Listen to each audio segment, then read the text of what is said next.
धन्यवाद. Sri Kinjarapu Rammohan Naidu to reply the discussion. Thank you very much.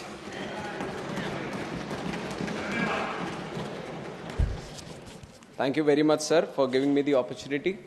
And in fact, I would like to start by giving my thanks to all the speakers who have participated in this important bill.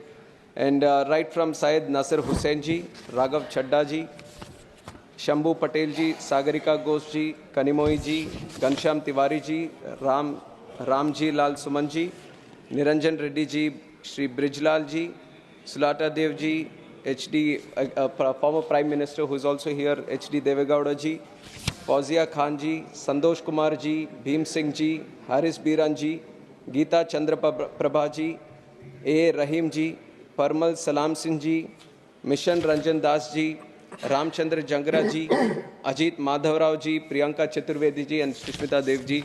And I thank each and everyone who has heartfully participated in this debate.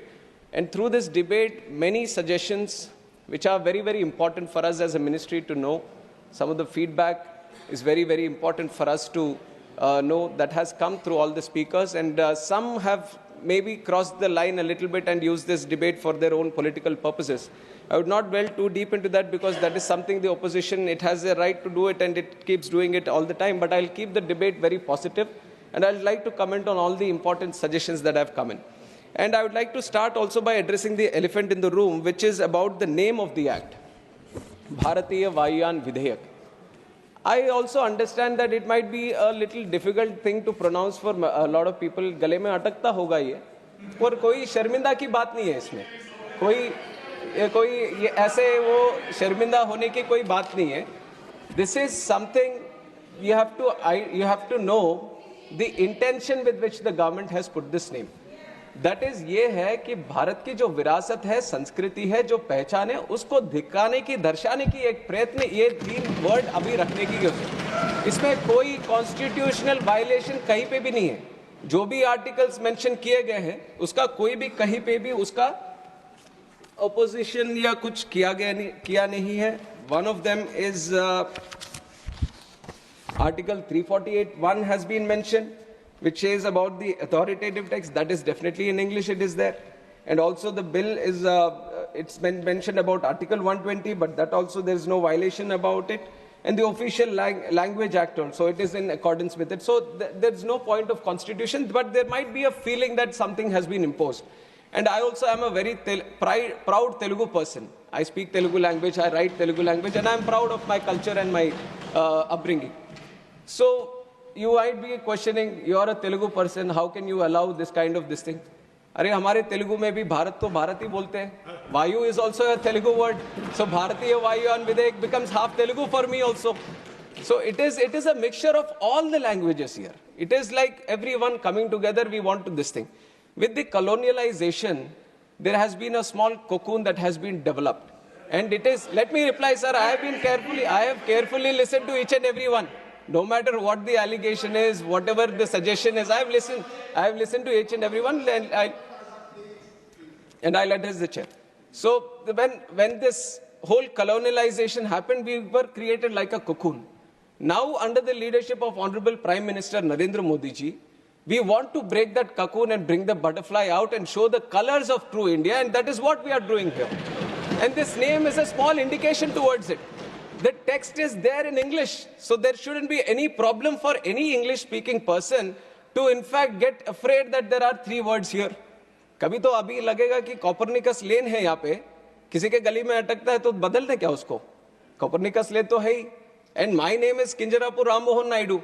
And when some people say Kinjarapu, there might be some problem with them. They can't pronounce it the way I pronounce it. But that doesn't mean that I'll change my name so that it becomes easier for them. ये तो मेरी पहचान है.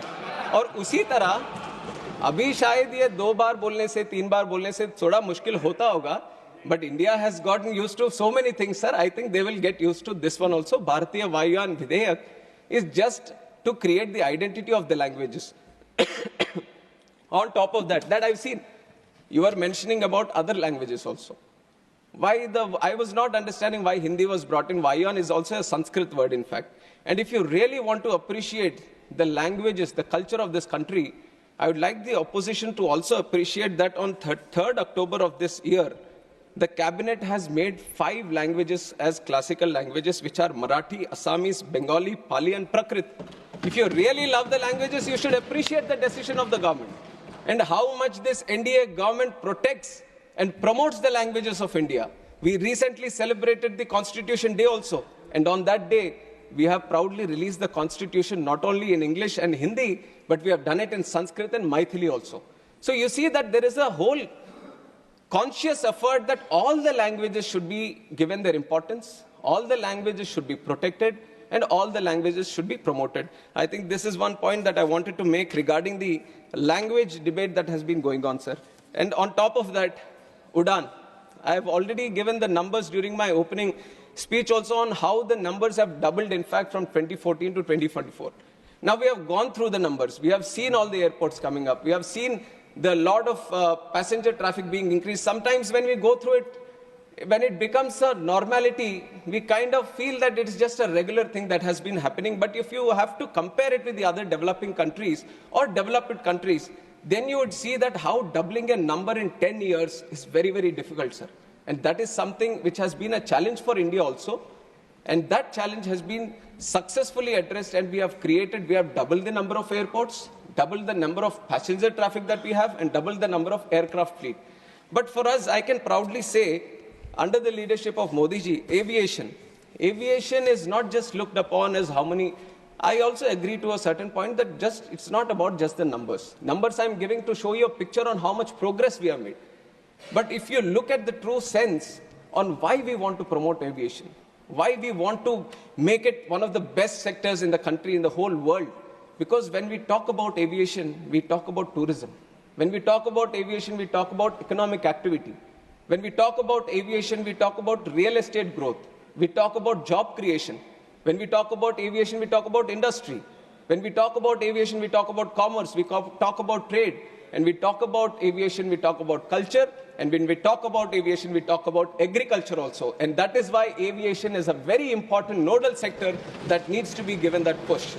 And with this idea, I'll get some water, sir. Please. And it is with this idea that the whole aviation sector has been thoroughly, deeply understood on what the true potential India can have. And we have seen that there are multiple gaps also. Now 90,000 crores capex has been put into the infrastructure to create the infrastructure in airport infrastructure. But creating infrastructure, that itself is one challenge. And when I took the charge as a minister for this aviation, sir, I have promised the people of this country that, ma'am, thank you. Thank you. She has always been so caring, sir. Like a mother, always. Thank you, ma'am. So, when we look deep, it is not about just creating the infrastructure, but it is about connecting them also. Now, you can spend a lot of money, you can create the infrastructure, you can create more airports, but the ultimate challenge, thank you, the ultimate challenge is how do you connect? And that is where, bringing in all the aspects of the government, we created the Udan scheme, which is Uday Desh Ka Aam Nagrik. Through the Udan scheme, the challenge of these airlines, because it is a market-driven industry, where they feel there might be a non-viability in running a route, the government has taken the responsibility a little bit on himself, and it has said that why don't we provide the viability gap funding? It was the first time that it has been done at such a large scale. And through the Udan scheme, now we have started 609 routes in the country in just 8 years span of time. Nowhere in the world you would have seen such a scheme, which has been run by the government itself, so that the non-viable routes, the airlines can come and start the routes and facilitating the routes. And we have operationalized 86 airports under Udan. And out of these 86 airports, 20 were underserved, but 66 airports were totally unserved. What I mean by unserved is that not a single flight was going to these airports. But that was a challenge the government has taken up. Now we have constructed the airports, but we have to start the airline connectivity also. And through the Udan scheme, we have given the viability gap funding, and we were able to run all these airports. We were giving them those connections, which was very, very required for the people of that state or of that region or of the airport. And we have operationalized 86. And we can proudly say that Udan has been a real success story of the Indian aviation, which are showcasing to the whole world under the leadership of Narendra Modi ji.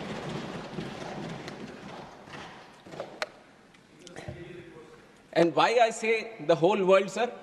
In fact, in September, we have had one conference also, Asia Pacific Ministerial Conference, where 41 countries were participating and there were stakeholders from aviation.